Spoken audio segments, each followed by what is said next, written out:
জাপানে এখন রাত 4:30 বাজে। রাত না বলে ভোর বলাই শ্রেয়। এই ভোরবেলায়ও জেগে আছি। এই যে উস্কো শুষ্ক ভাব দেখছেন, এই যে দাড়ি কাটা হচ্ছে না, এটার অন্যতম কারণ হচ্ছে এই যে বাংলাদেশে যে অন্যায় অবিচার হচ্ছে, নিরীহ ছেলেদেরকে গুলি করে পাখির মতো মেরে ফেলা হচ্ছে, সে আপডেটগুলো আমরা বিদেশে বসে জানতে চাই। বিভিন্ন কারণে দেশের বাইরে থাকলেও আমাদের মন কিন্তু পড়ে থাকে দেশমাতৃকার জন্যই।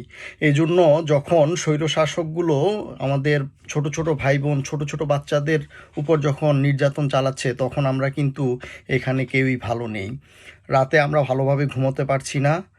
একটু পরপরই কিন্তু আমরা আপডেটগুলো জানার চেষ্টা করি, কিন্তু গত 4 থেকে 5 ঘন্টা পর্যন্ত আমরা কোনো আপডেটই পাচ্ছি না। গত 3 থেকে 4 দিন পর্যন্ত একটু ঘুমাতে পারিনি। সারাদিন অফিস করে এসে সারা রাত জেগে থাকি, সারাক্ষণ টেনশন করতে থাকি পরদিন আমার ছোট ছোট ভাইদের উপর কতটুকু নির্যাতন চলবে। সারা রাত জেগে টেনশনে থাকি যে পরদিন দেশের অবস্থা কি হবে। প্রত্যেকটা বাঙালি যারা প্রবাসী আছে সবার অবস্থাই মোটামুটি একই। ইন্টারনেট সহ ফোন লাইনের কানেকশন সহ সব কিছু স্লো করে দেওয়া হয়েছে, একদম বন্ধ করে দেওয়া হয়েছে। তারা হয়তো জানে না ইন্টারনেট বন্ধ করে দিলেই সব কিছু বন্ধ হয়ে যায় না। দেশে থাকা মানুষদের কণ্ঠ হয়তো কিছুক্ষণের জন্য রোধ করা যাবে, কিন্তু এই সংগ্রামকে বন্ধ করা যাবে না। আমরা যারা বিদেশে আছি তারা কিন্তু আমরা থেমে থাকবো না।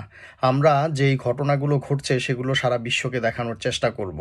তো আজকে থেকে আমরা প্রবাসীরা যেই কাজটা করব, প্রথম কাজ হচ্ছে আমরা দেশে রেমিটেন্স পাঠাবো না। অন্তত আমি দেশে রেমিটেন্স পাঠাবো না। প্রতি মাসে মাসে যে প্রতিবেদন আপনারা দেখতে পান যে $2 বিলিয়ন একটা বিশাল ডলার সাপ্লাই বিদেশ থেকে আমাদের মতো প্রবাসীরা পাঠায়, সেই টাকার সাপ্লাইটা আমরা বন্ধ করে দেব। কিছুদিন আগের কথা নয়, শ্রীলঙ্কার দৃশ্য দেখেছেন না?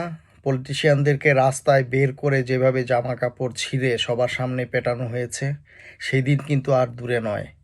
ছাত্র সমাজ আজকে জেগেছে।